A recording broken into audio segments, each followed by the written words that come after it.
Welcome to episode 9 of the Same 60 Pokemon podcast.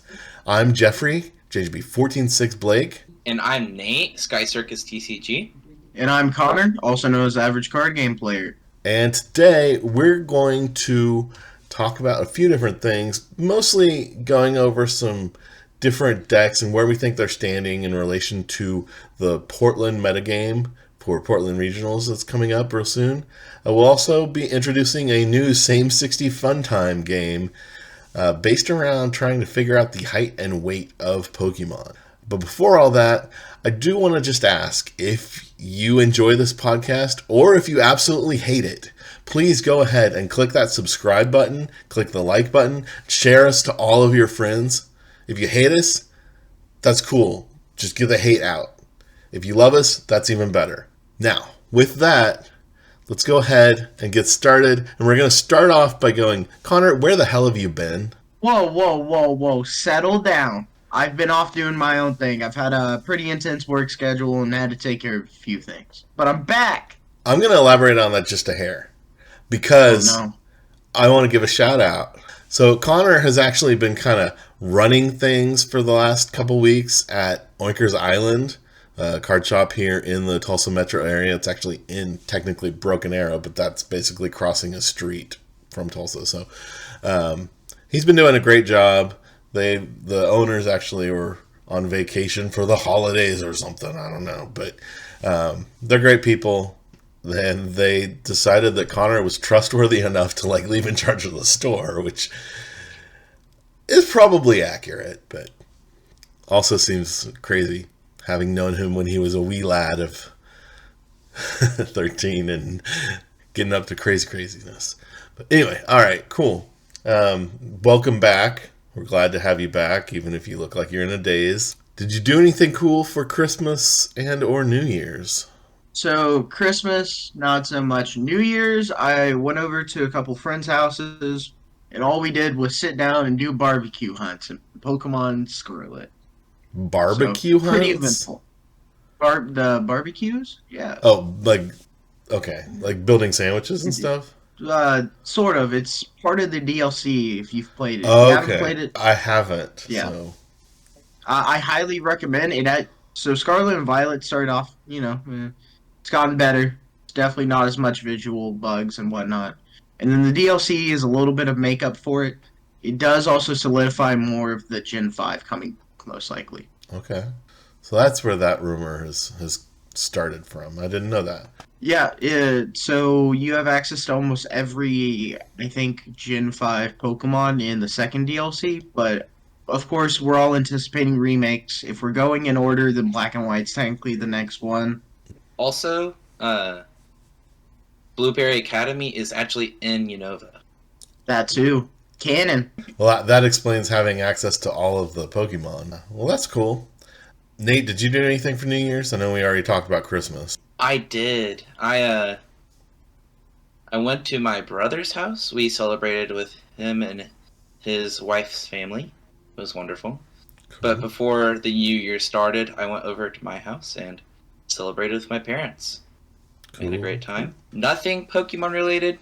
Well, a little bit, but that was the day before. Yeah, we'll talk about that in a second. It was great. Yeah, for my part, we just stayed at home, but Charlotte actually stayed up for the first time past midnight to see the ball drop and everything. So that was kind of neat. She loved it.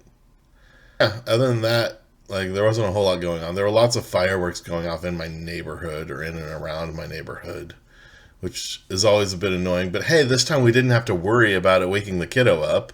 So that was kind of a bonus too. But other than that, that's pretty much all we did. And on that note, I want to circle back to what you were talking about related to Pokemon, Nate. We had a New Year's Eve challenge at Wizards Asylum. What do you think? How'd you do? Me personally, I'm kind of capped out on top 4 points, so I lost round 1, so I didn't want my resistance, or if I were to continue playing, I didn't want to, ruin somebody of getting their best finish, so I went ahead and dropped, and just decided to do some GLC stuff. That's different than... But how was yours? So, I'm also where you're at. I actually have more challenge points than you, I think, because I'm 6 away from completely capping. But I've gotten less generous, I guess, now that Christmas is. In the past, I would sort of do what you, but I would try to play solid up until the point that I was sure I was out of the running for first place. And I've decided not to do that anymore. I'm just going to try to go for it and just do as well as I can, see if I get some prizing out of it, even if it's taking away from somebody else, because I don't know. A few things rubbed me the wrong way a few times. I guess a few too many times. And I decided now I'm just in it to... I want to have fun and I want other people to have fun. But past that, I'm in it for me a little bit more. I mean, that's the goal of Pokemon. You want to be the very best, like no one ever was. I mean, there's the argument that's about that. There's the argument that's about collecting. We've been watching here at the house. If we're eating something that we end up watching TV while we're eating, we watch Pokemon Journeys, and you get the dual thing, right? Ash wants to be the best battler, but then you have Go, who just wants to collect everything and just have a good old time. So it's both sides of the coin. But backing up to the challenge, I ended up placing in 4th. I was undefeated against Masters. My only loss in the tournament was against an 8-year-old. But yeah, so that was against William, who's anyone out there that knows William knows he's a top-notch player. He's been in the top 5, top 4 of the world pretty much this entire season, and he made top 8 again at San Antonio and is continuing to roll forward and do well. So props to William. He totally ate my lunch with his build of the Snorlax Pidgeotto X Luxray combo. I misplayed pretty badly in getting rid of my Roaring Moon. I was playing a super effective glasses based Lost Box deck.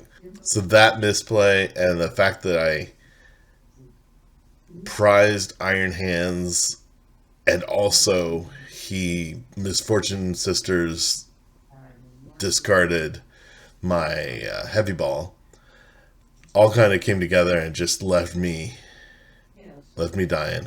There wasn't anything I could do. His Misfortune Sisters were quite unfortunate for me. He milled 3 items, including 2 switch cards the first time, 2 switch cards and a Heavy Ball. The second time he milled 5, including 3 more switch cards, and the third time it was 3 more, and also included in all that were 3 out of my 4 Mirage Gates. So that's gotta hurt. Yeah. I wasn't doing anything at that point. I reviewed. I played something to search my deck just to make sure, and I was left with no outs, and so I just ended up scooping at that point. But props to him. Like I said, I ended up in 4th place. I tied my final round, so my opponent was in 3rd. I was in 4th, and the winner actually had 3 wins and a tie.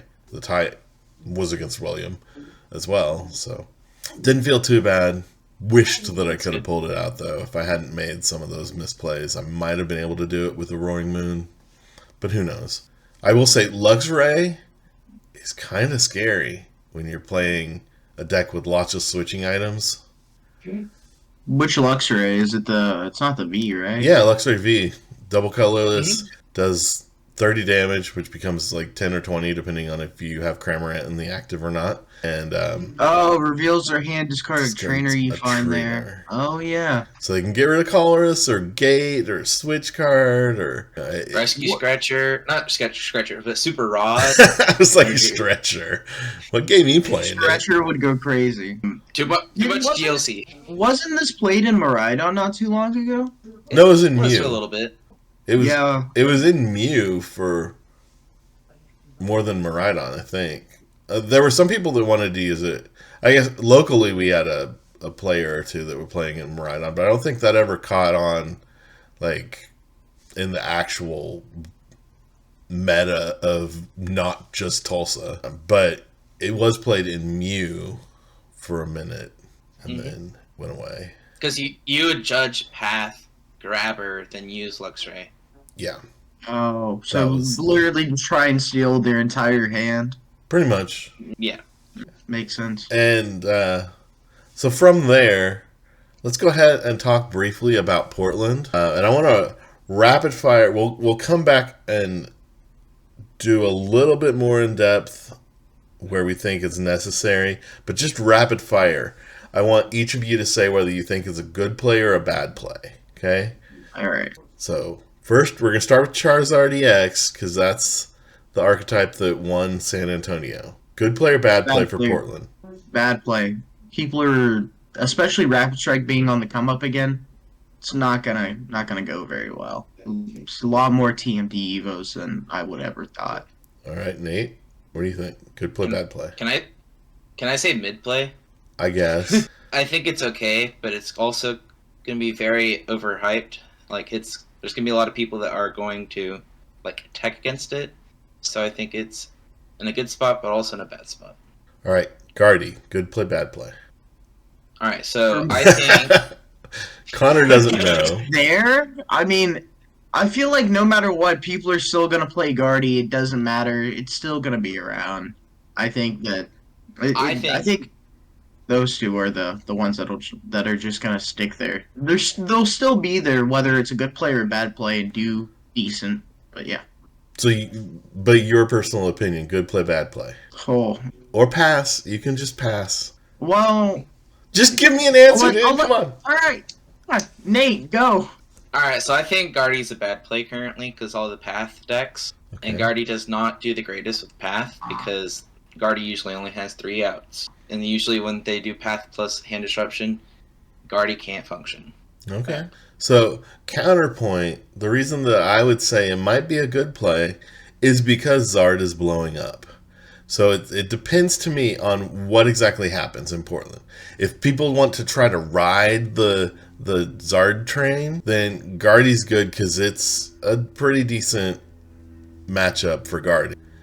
Mm-hmm. If people are abandoning the Zard train because they think it's going to be countered too much, then Guardy probably goes bad because then Zard doesn't counter Maridon, which is now one of Guardy's worst matchups, unless you tech for it well, which we'll talk about. But on that note, Maridon, good play, bad? Connor, good? Okay. Nate? I kind of want to say that it's a pretty bad play. With all the Rapid Strike, Charizard, and Mew in format right now, even Kyogre just coming out of nowhere in the Japan League just leaves Maridon in a bad. So I'm not sure. I think that there may be some innovations that we see from Maridon that allow it to have better matchups against some of the decks that otherwise cause problems. Such as Charizard, such as... I don't know that I'd really say Mew is a bad matchup even normally, but I think that there will be some stuff that helps it out. I feel like if that happens, if people can come up with a way to make the Zard matchup, the Mew matchup, the Rapid Strike matchup a little bit better, then it's a good play. And if you're going to mostly lose those matchups, then it's a bad play. What about Lost Tina? Well, I think that Tina is back on one of the best decks again. It fell off there for a little bit, but I think with its recent finishes, it's only showing still consistency. I think it's a good. I think I agree with Connor. I think Connor is right. Tina is one of the best plays currently because it beats Charizard unless have a Judge Shuffle. It beats the many Snorlax variants. And it has a good time against Guardy, which is pretty good too. Mm-hmm. The Roxanne path. So, on the Snorlax argument, do you think it beats Snorlax in all variants or just Quadlax? Well, it definitely beats the Quadlax. It For has a sure. harder time against the Pidgeot. But with Requiem and like Shred, but plus Path, they can't use Quick Search, so it's Okay. better. And some team lists play Lost Vacuum, so if you can vacuum away the cape away from the Luxray, you should be able to knock it out cleanly. The cape. Luxray can't wear a cape. You mean the charm? Yeah, sorry, cape charm. I played both. Sure. Yeah, they play both, but you can't attach the cape to a rule box. Anyway, okay, Right. cool. We've already mentioned it multiple times. What about Rapid Strike? Yeah, yeah, yeah. It's good. Nate took 4 prizes in one turn against me recently, and it felt very bad.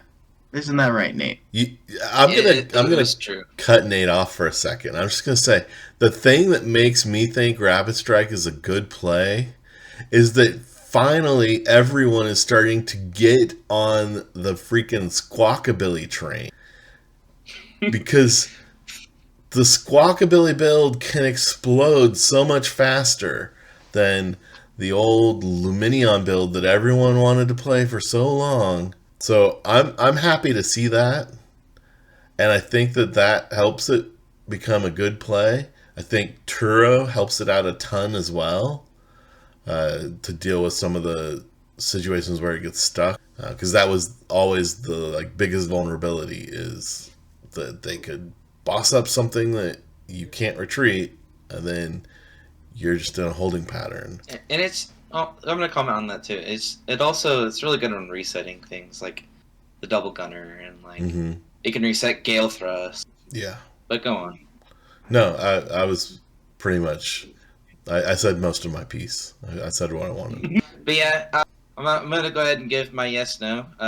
I think it's a good play with all these Lost Box decks popping off right now. Pretty good overall. Does not have a good time into Snorlax or Mew, but if you can avoid those, hit the Charizards as well. You should. Does okay into DTE Mew. Yeah, you do play a Spiritomb, so it's a lot better than Fusion. But yeah. All right. Now we're gonna move maybe down a tier or half a tier, or into I guess maybe sideways a little bit. Talk about Lost Box, and we're gonna talk about 3 different variations. Again, good play, Okay. bad play. So first, the Sablezard with the Radiant Charizard. Good play, bad play. Sablezard, Radiant Charizard. Uh, is it? I don't think that one's super good. No, not bad play. So what I think it currently won a regional, so Oh, it did. It it's not in the worst spot. It's it definitely not in the worst spot, but it's not the what's the word I'm looking for? It's not in the best spot. yeah. Yeah. I don't think Radiant Charizard is enough into a Charizard meta, right? No. That's Even with Justified, you're hitting three. no, you're hitting two. No, not even. 280. Sorry, brain. 280. So With the two de-evolution TMs, I think you're fine. But with Lost City being played in Charizard, I think it's just too hard. yeah. What about? I agree, which is why I'm not saying anything more because this is already taking longer than I intended. Kyogre Lost Box. I don't believe so. Okay.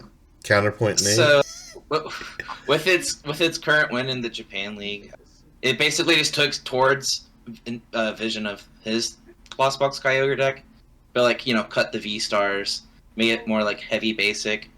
I like it because you can go like a single prize route with Iron Hands, or you can go like big 2-3 prize route with the Roaring Moon, and then you can just swing for Kyogre for game, I'm which I think is great. I think it's an amazing spot. see. I think Kyogre itself is a little mid, just because Manaphy is out there and being played more than it had been for a while, and You also have Charizard in a decent spot in the meta again. And Charizard's immune to the whole bench damage thing. So between those two factors, I don't feel like Kyogre is the powerhouse that he once was when Charizard was a less played deck. I agree with that. Charizard's one of the tougher, worst matchups for Kyogre. You have to hope they don't have Response Lost City on your Roaring Moon. Because Roaring Moon's huge in that matchup. Yeah. And then you just got to hold your boss on the Pidgeot and hope you can knock it out with either Raikou or Iron Hands with the arm press. I think is the attack. So and then just yeah. So we're saying maybe okay play, but not like the silver bullet. Depending again on how much Manaphy and Charizard are played. Yeah, I wouldn't submit it myself, but right. It's an okay play for sure.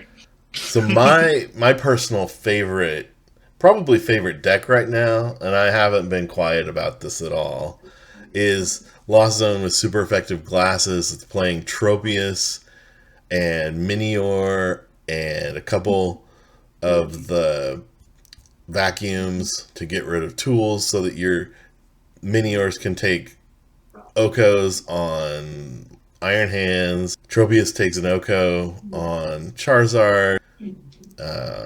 You've got multiple ways to knock out anything in the Guardy spectrum.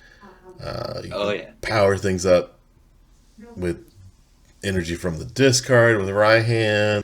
Raihan's a big part of that deck working. I really like that deck. I think that's honestly, I think that's the best way to play Lost Zone right now. Connor, do you have an opinion about super effective glasses? Nope. Okay. Nate? I do. I think this is like the new Turbo Lost Box, but like not Turbo, but it's like the most consistent Lost Box. Half the time, you don't... Like with Raihan, you only need to use one Mirage Gate on Iron Hands. And the other time, you have to use like two. But like Raihan, you can use Tropius without a Mirage Gate. But yeah, it's really consistent, and half the time, you're attacking turn one. And like maybe... I think it's more than half the time. It's like maybe 85. I would say 75 to 85% of the time you're attacking turn one with Cramorant at least. Because you do play two copies of the Vacuum along with the 4 Sealstone and a couple of different Vs. I would say, yeah, like half the time if you're wanting to pull off a gate attack, if it's important for the matchup, probably about half the time you can even do that. Because it's a little difficult, but not like hardcore hard to get 7 in the Lost Zone, turn 1 going second. You just have to bench 3 compies and an attacker and a V. But my only problem with the deck is just the late game, like Ionos and just... But if you can set up and like consistently attack with the glasses, which why the Stadium is really good to search your tool cards, I think it's one of the best. And I would say yes. Alrighty. Connor, turn your speaker down. My speaker? Mm-hmm. I'm hearing feedback from both things I say and things Nate says. So, yeah, we're good now. Okay, so real quick. Mew, DTE build, yes, no. Fusion build, yes, no. Connor, thoughts? ATE, no. Fusion, yes. Nate? I would like to agree. DTE has its bad against Spiritomb, but Fusion pretty good against Spiritomb. But it also has access to like Block Slider and like 3 different attackers, which is amazing. Overall, yes. Yeah. I would actually kind of say yes to both, because I think that Heavy Disruption has a decent place in the meta right now. All right, and speaking of disruption, I guess not really disruption, but making your opponent unable to do things. What about Snorlax? Do you like the Pidgey version? Pidgeot EX version? Do you like the quad Snorlax build, or do you not like any? Quadlax. Quadlax. No Pidgeotty X for me, sir. Just Quadlax. Okay. Respect. What do you think, Nate? I'm really torn. Quadlax gives your opponent like a harder like prize map to win the game, but Pidgeot can be like an easy 2-2-2, depending the way you. Pidgeot's more bulky, which is bulk is not the greatest thing right now, but it's more consistent. So I kind of want to say Pidgeot since it's for the consistency part of the deck. So Pidgeot, yes. Quadlax, no. I'm going to say both are in a kind of okay place. Here's my position. I think Quadlax is a little bit worse than the Pidgey version, but it's a hell of a lot easier to play and figure out the timings of when to do different. The Pidgey version, the Pidgey build, it's hard to play and like get things right with it. So that's where I'm at. If you've spent time on Snorlax and you're gonna spend some more time, and you've already before hearing this podcast and before hearing from anybody talking about Portland, you've already played the Pidgeotty X build, then okay, go with that. If you haven't spent some time on the Pidgeotty X build, then your only option for Snorlax is to go Quadlax, in my opinion. So I have a final comment about the Snorlax deck. All right. I recommend if you're playing any other deck to go second against Snorlax. It makes them where they can't play Arven turn one since they're going first. It means they can't grab Nest Ball or Battle VIP Pass. So half the time they can't find another Pokemon, and you're likely to donk them. Yeah, I would agree. I actually think that we're in a spot in the meta where maybe as many as half the decks in the meta want to go second, which is kind of great for the game. I know Azul's been preaching for Zard to go second. Miraidon has always kind of liked going second. Many variations of Lost Box, sometimes including Tina, depending on what you're up against, want to go second. Fusion Mew's okay with it because of the Meloetta donk thing that they can do. And even some other random decks can go second. Roaring Moon, which we haven't talked about, wants to go second every single game and then some. I think Entei Valiant is happy either way because they like to set up. And even anything that's going to play the TM Evolution will also want to go second. I think we're in a spot where lots of decks can benefit by going second as well, which is kind of cool. Yeah, I think DTE Mew also doesn't mind going second. With it being able to judge path turn one, going second seems pretty powerful as well. Yeah, for sure. Okay. Do you think, Nate, I'm just going to go to you on this one, because I don't think Connor has really been up on some of the changes that came out of Coyote. So it's just going to be you and me for a little bit. Golden Go with the changes that Palkia brought in. Do you think that's enough to make it good? Or do you think it's still going to struggle? Giving it access to Moonlight Shuriken makes it like pretty good.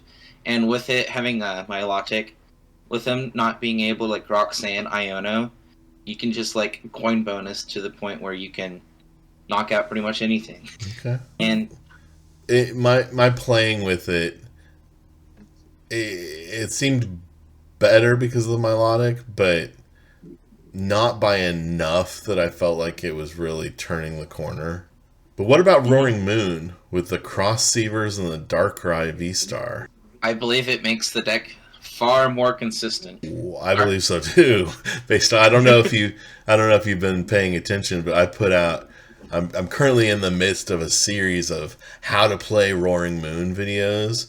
I've gone over the list from Kyoto and done some live play, and 3 out of 4 games that I covered, I was able to hit any numbers I wanted on turn.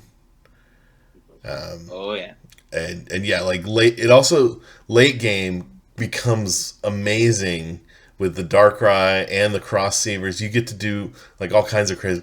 I think this is on the verge of making Roaring Moon a like real viable deck if it's not enough in and of itself.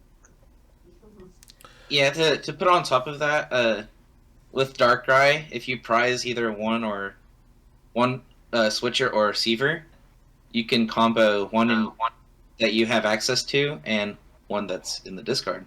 Yep. So you can either way have a fourth one, even though if you prize.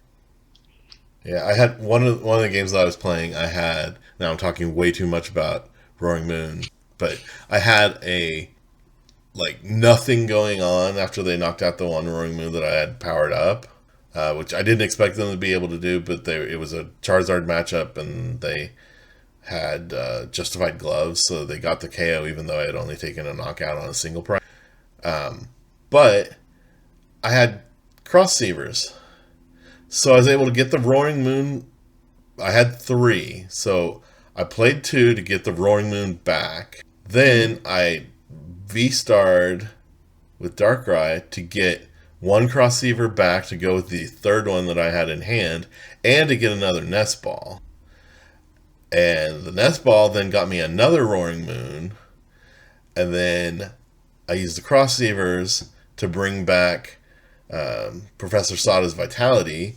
Got to do the double attachment there, drew into off of Sada, and then the Pokestop got some darkness. And by the end of the turn, I went from nothing to a fully powered Roaring Moon and a second Roaring Moon that had 2 energies on it. And like then they were done. They had used too many resources to get that knockout on their turn 2. That it was just like, okay, you can't go from here. They couldn't build up enough attackers to finish the game. So. Yeah, super consistent deck too, and also very fast. That's what it's like. That's my one of the better bag too. things about. I'm like, if we can pop off, let's do it. All right, It's like so the new Turbo Dark. yeah, exactly. All right, I don't know if Connor has an opinion here or not, but Nate, where do you think Entei Iron Valiant? Ooh. Big basic format, Charizard. It depends how it sets up. If it sets up and your opponent, so the goal of the deck is for your opponent to struggle to set up, but while knocking out like their engine, so like you just destroy their setup as well. If you can do that, it's okay. But if your opponent gets set up and is consistently attacking, that's really bad for Iron Valiant Entei. So I think it's pretty bad in the format right now. Okay. But I'm sure it'll have its time in the future. Sure. I think it depends entirely on how well you know it. If it's a deck you've been playing since Paradox Rift came out, and you know the ins and outs of every matchup, then I think it's probably still okay. I know Seagrove made day 2, and he was actually undefeated in day 1 at San Antonio.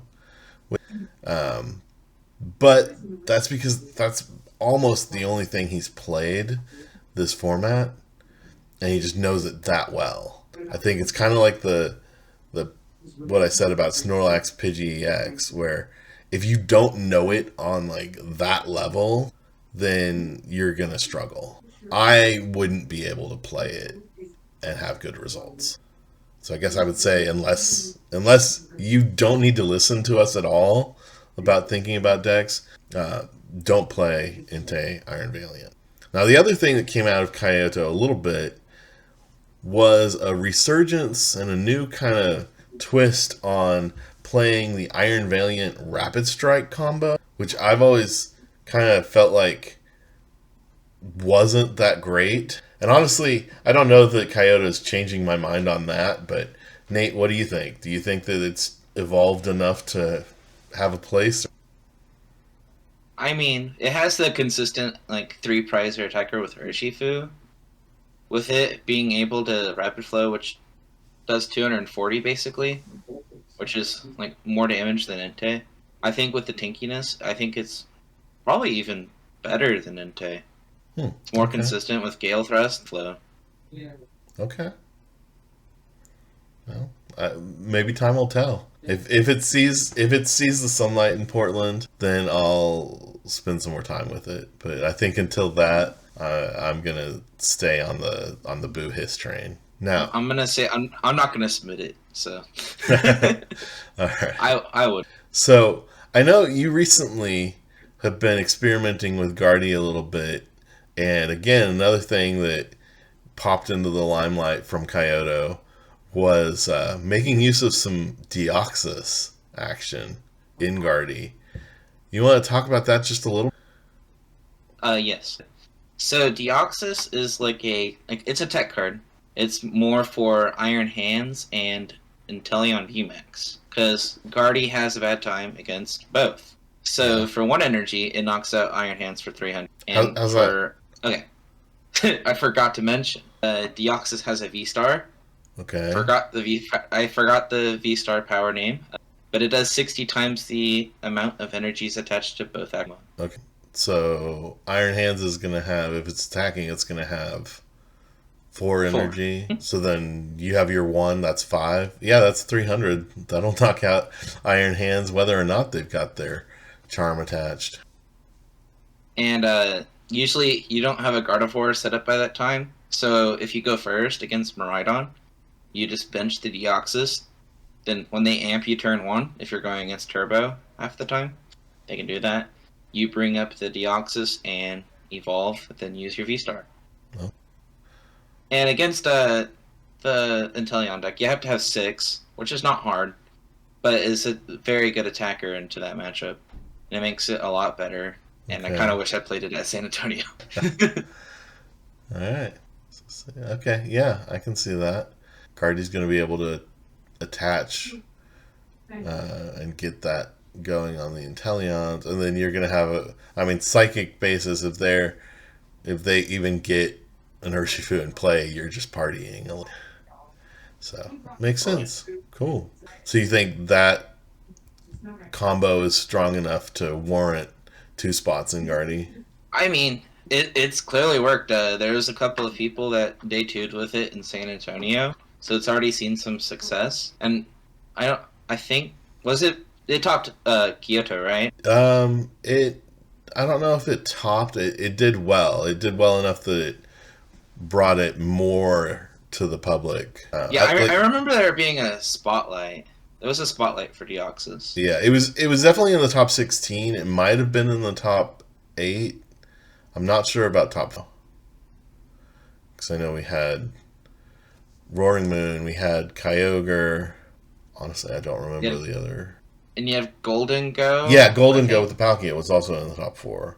So I don't think the 4th one was the Deoxys Guardy. I don't think that was the case. I think it was 8. But still, I mean, doing top 8 or even top 16 of a 3,000 person tournament, that's saying something pretty big too. Oh yeah. Alrighty. Well, do you have anything else that either of you think we need to address regarding decks? I think I'm good. All right. Well, Let's comment here.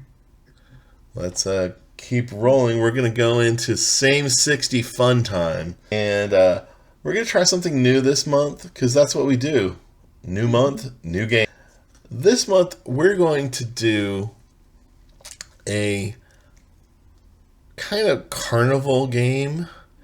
What you might experience if you go to like the fair, but we're gonna do it Pokemon style. So this is gonna be a guess the weight and guess the height of the Pokemon. And to choose random Pokemon, I'm going to redeem a code card. Quick, Nate, steal it from him. Nah! Screen steal. Screenshot. I thought I was just going to be able to hold it up to my camera, but my camera is in use because of the whole recording the podcast thing. But we're going to open a pack of Paradox Rift. And then you two are going to guess at the height and weight of the Pokemon. So, we have a Dwebble. Connor, how tall do you think Dwebble is? 2 foot. 2 foot? Nate, what do you think? I want to say it's probably 1 foot 2 inches. Oh, crap. Okay, we're going to open the whole thing, and then I'll blow them up. Okay, so we were looking at Dwebble. It is 1 foot. Nate was closest. Are you looking at the screen right now? I am not. Connor? No longer. Okay, did you see the weight, Connor? All right, No. Nate, how much do you think the 1 foot tall Dwebble weighs? You know, he's a rock, so he might be kind of heavy. All right. I want to say he's 16 pounds. What do you think, Connor? 1 foot Give tall? me 5 pounds. I don't think it can hold 16 pounds on its back. All right, here's the thing, though. Dwebble is 32 pounds. What? Yeah. How? I don't make the rules, I just enforce them. He's just a rock, man. All right, next up. This one might be easier for you, I don't know. Nate, how tall do you think Phoebus is? Feebas. Okay. So he's like a fish, right? He's a carp. So he's like, maybe like... He's a bass, Nate. He's not a carp. He looks like Magikarp, okay? I wanna say... Right now, Nate I wanna has say- 2 points. I wanna say 2'5". 4 foot. Nate wins this one, 4 too. foot. He's 2 feet tall. Now, how heavy do you think this 2 foot tall Phoebus is? Connor? 10 pounds. Nate? For some reason, I think this thing's like the heaviest, but I also think this is like the very lightest. I wanna say 50 pounds. 50? 50. It's 16.3 pounds. So we're at 3 points for Nate, 1 point for Connor. You know, the ideology of weight per Pokemon is like so wide. So you just gotta go out there sometimes. Yeah. All right. So we have an Alt Art Steelix that did not give us height and weight. So we're going to skip that and go to Spinda. Connor, Oh, how tall do you think Spinda is? 2.5 feet tall. 2.5 feet tall. Nate, what do you think? Spinda's a panda. Kind of want to say 4'1". All right. Nate says 4'1". Connor says 2'6". Actual height of Spinda is 3'7", which means Nate was just a hair closer. Nate was about 5 inches off. Connor was about a foot off. All right, Nate, how heavy do you think this 3.5 foot bear is? I want to say it's. I want to say it's 47 pounds. All right, Connor, how heavy do you think Spinda We'll go on is? the lighter end and we'll cut that in half. I'm going to say 20. 20 pounds. Nate says 47 pounds. Spinda only weighs 11 pounds, y'all. Connor gets the point there. So we're now at So it's 2 to 4. All right. New Pokemon, Espathra. Oh, no. Ooh. Connor, how tall do you think Espathra is? It's an ostrich, right? It's an ostrich. 10 foot? Connor says 10 foot. Nate, how tall do you think Espathra is? You know what? I'm gonna give it a nice 5'5". Nate says 5'5". Espathra is 6'3", which means Nate gets the point. He's now at 5 points. And Nate, how much do you think this 6'3" bird weighs? I'm gonna go out of the ordinary. I'm gonna say 310 pounds. 310 pounds for a 6-foot ostrich. Connor, what do you think? 120 pounds. Connor says 120 pounds for a 6-foot ostrich. The actual weight of Espathra, the ostrich Pokemon, is 198.4 pounds. That gives the point to Connor. We're now at 3-5 in Nate's favor. Now we're going to go back a few generations to Gliscor. That's the stage 1. This is known as the Fang Scorpion Pokemon. Who guessed height first last time? Connor guessed. So Nate, how tall do you think the Fang Scorpion Pokemon Gliscor is? I want to say 3'1". 3'1". Connor, how tall do you think Give me- Gliscor is? You know what? I'm going to say give me 8 feet. 8 feet tall. Well, I would have gone on the underside of that. I would have said like 2.5 feet. But I would have been wrong because this thing is 6'7", which means the point goes to Connor with his answer of 8 feet tall. Now, Connor, how much do you think this this 6.5 foot tall scorpion bat weighs? Maybe 50. Connor says 50 pounds. Nate, what do you think? How much does I'm gonna Gliscor weigh? You I'm think gonna double that. you think and I'm gonna 100 say pounds? I'm gonna think 100 pounds. The actual weight of 6'7" Gliscor is 93.7 pounds. Ooh. So we're now at 4'6", Nate. And this is the last Pokemon in the pack. Oh, so it's either a tie or Nate gets it. Nate gets it. What do you mean? A tie? Oh wait, this was the last Pokemon? Oh yeah, sorry. That was the Um, last. We only got 6 All right. cards in the pack for some reason. It's annoying. But yeah, so Nate got it. Congratulations, Nate. All right. Victory this week. Next week, I will take you on, Nate, and I'll probably lose because you did way better than I would have done today. Okay, that's good. I should probably stop on doing the heavier side of Pokemon. Big guy myself. All right.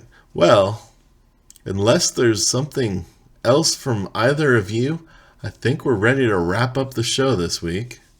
Alrighty. Sounds good. Thank you to everyone out there. We appreciate any support you can give in terms of subscribing, liking the video, sharing it around. We're still not on Spotify, Connor, so sorry. We don't have reviews yet either. Leave us a review.